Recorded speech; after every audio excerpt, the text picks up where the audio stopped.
Welcome to Conversations on Reference. This is your podcast about libraries and librarians and librarianship. I'm your host, Simon Aristeguieta.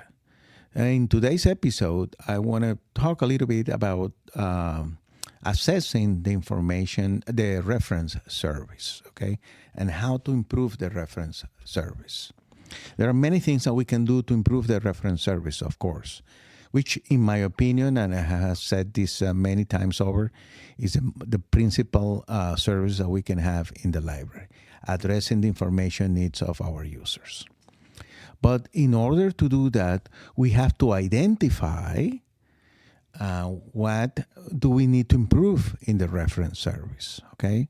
And how do we identify that? How do we gather the data of what is going on in our information, in our reference service? Well, there are many ways to do that. We can interview, we can survey our patrons, our users who have gone through reference transactions. We can talk to the reference librarians, of course. They can even self-report the gaps that they are finding in doing reference. We can see the logs of the reference transactions and how well the reference went, etc. So there are many, we can observe the reference transaction and so on.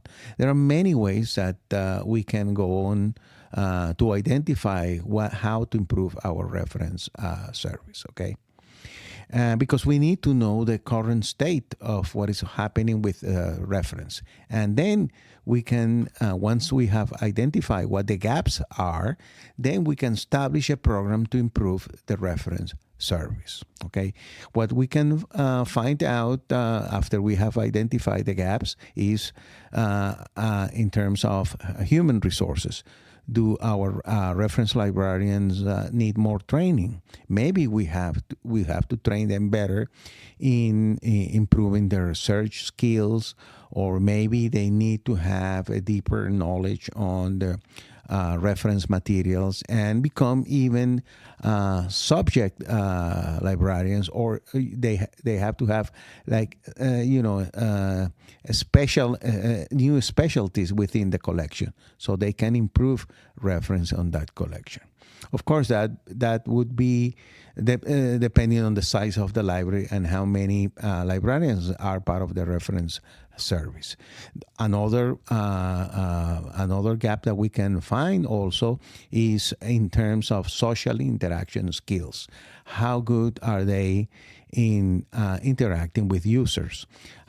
What are they doing the reference interview in a correct manner? Are they doing instruction while they're doing the reference transaction? Remember that our goal as reference librarians is not only to, of course, it's the main goal, but it's not only one goal about addressing the information needs of our patrons. That, of course, it's the main goal. But also, we have to instruct, we have to educate our users in terms of assessing and evaluating information. And we also have to instruct and educate our users in searching strategies so they can become lifelong learners, and that they don't have to always come to a library and have a reference interview and go through a reference transaction. That has to be also a goal when we do reference to our users. We have to make sure that they learn to be informed citizens, that they can find the information and that they can assess the information. I have talked about how in today's world, in our information society, assessing information is the key. Because in the past, maybe librarians were able to offer access to information. I think we are over that. Now we have too much information. We have too much misinformation, disinformation. We have too much political propaganda. So being able to educate our users in terms of how to assess good information. It will be the key for our society, in the present society and the future society, to function.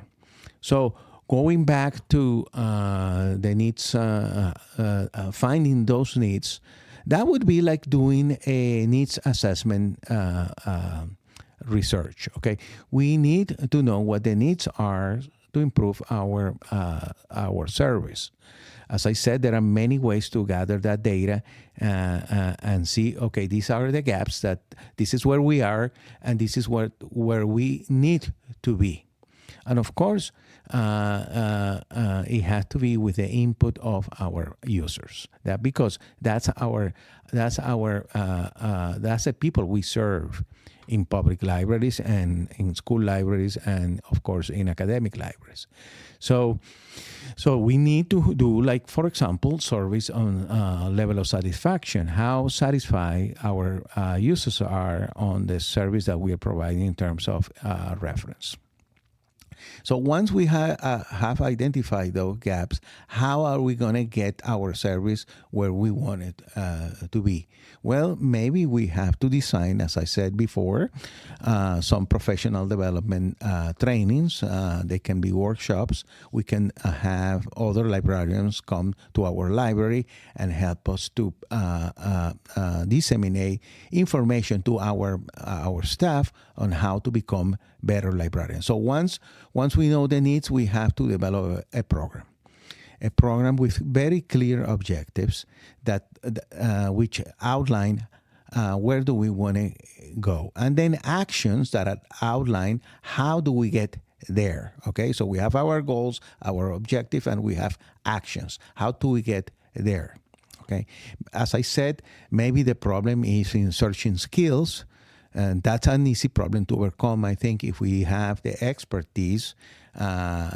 Even if we don't have it in our library, we may have it in the system, so we can bring other librarians to help us improve in our searching skills. One of the emphasis that I do when I'm teaching library and information science is that we have to be proficient searchers. Because we are the information professionals, okay? Which means that no one can be a better searcher of information than we are as professionals. So, but sometimes, of course, we are not familiar with all the searching techniques that we have to be familiar with. So getting a workshop and getting professional development in that area, it's the key. Also, we have to remember that we are all the time adding new technologies, which means that we need to go on training periodically. We cannot just get our degree and think that we can work for the rest of our life with what we learn in library school. In library school, and that's another emphasis that I do, we have to get the foundations, okay? And we learn technologies too. But we have to understand that if we don't get the foundations, the theoretical part, technology is going to change and we won't be able to also acquire and become proficient with the new information technologies. So it is very important that all of us who do teaching in library schools, that we go back to the fundamentals, okay, about the cycle of information and cataloging, classification, storaging and retrieving information. Because once you have the fundamentals, then you can acquire new skills that are brought by new technologies. For example, now we have artificial intelligence. How are we going to use artificial intelligence for reference? Well, there are many new ideas, and actually I'm very excited about. But we have to become proficient in that area too. And we have to set up policies that we don't have, because it's a new information technology. Okay, so searching and how to search proficiently, how to become experts in searching. Well, maybe we need to refresh our techniques on searching electronic information. Then, and that means, knowing about databases, information databases, academic databases, knowing about archives, catalogs, knowing about new technologies, and also specializing ourselves with tools to search in specific areas, specific disciplines, specific domains. Okay, so that's very very important. The second aspect is that we have to become knowledgeable on disciplines and domains. Okay, and we have to become also very knowledgeable on sources. What sources do we have in our we have access in our library for reference? So here are two things. First, sources that we have access to. And remember, libraries are not an isolated institution. We belong to systems, and we have partnership with other libraries. So, and also we have access to the internet. So our source has become almost has increased. That I would say it has become almost to the point that we don't have the limitations that we had in the past. We still may have some limitations, of course, depending on the resources and the funding that we have. But they, compared to what we had 20 or 30 or 40 years ago, well, now we have a universe of sources. So it is impossible, of course, to become familiar with all the sources. But we should make an effort to become with sources that we know have relevancy, that have authority. So those are the sources that we will have to become more proficient and that we will have to share with our users. And the second aspect is to become an expert in a domain. Okay, and that, of course, it's always an issue because we may need more reference librarians in our library, and depending on the size and the resources that we have, that may not be possible. But becoming familiar with literature in a discipline, in a specific area, of course, makes you a better reference librarian in that area. So when we do these associations, when we become part of a system, or when we are associated with other libraries in our county, we should make an effort maybe to make sure every reference librarian specializes in a different area, and then we can share that expertise. So if somebody comes to your library and you are not an expert in the area, you can always make sure that get in touch by the technologies that we have, by Zoom, by phone, and the user can do a remote reference transaction with the area expert, with maybe in another branch of your library system. So becoming familiar with a domain makes you a better reference librarian. But of course, on the other hand, also it limits you yourself to that area. So we don't want to be like we don't want to be like into going down into the expertise so much that we forget that we have to be generalists too in public libraries. But when you become an academic librarian, then you become a domain expert, a discipline expert. But I still feel that in public libraries, we should do an effort. It would be a concerted effort with other libraries that are part of the consortium, so we can have almost like discipline-specific librarians, even though that may be a limitation. But I think we should try that. Okay, becoming an expert on a special domain, discipline, or area of knowledge. The third one, of course, is even, I think, more important, and it's maybe more difficult to achieve. You have to have the social skills and the knowledge to conduct a to be able to have a positive reference transaction. And that means, of course, having the skills, soft skills of social interaction, and having the skills of carrying out a reference interview. That's the only way that you will understand what the information needs of your users are, and that's the only way that you will be able to see if the library has the resources to address those information needs. Understanding the patron. That's the key. If you don't understand the information needs, it doesn't matter if you are a very proficient searcher. It doesn't matter if you know the domain area very well. You won't be able to address those information needs. So having the skills to interact and also to interview are the essence of a reference transaction. So we have to have at least these three things, and we have to refresh our skills and our toolbox so we can offer a better reference transaction, and the outcome, of course, will be a reference, a positive reference transaction.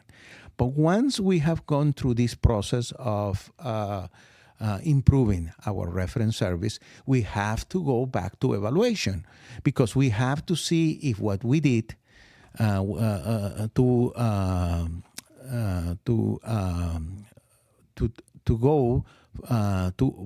fulfill those gaps that we found when we did a needs assessment research were successfully overcome. If the needs were successfully overcome. So we have to go back to evaluation of our service. And I already think I did another episode on doing evaluation research, but that's something that we have to do periodically. We have to have a plan in the library to assess all our services, programs, and our collection. Because, we won't get to the point where, okay, everything is perfect, we don't need to improve. No, there is always room for improvement. So we have, again, to go back to do more assessment and to find what needs do we have to overcome. Okay? So it's a process. It's a process that has no ending. It's a road that we have to walk, that we have to run. And then we can improve our services. And that's the whole point of being a service-oriented discipline, service-oriented profession. I think I'm going to do, will be like part one of the reference service and how to improve it. But I will be doing more episodes on improving your reference service for school, academic, and, of course, public libraries. Okay, thank you so much for listening to this episode of Conversations on Reference. My name is Simon Aristeguieta, and I hope to see you next week.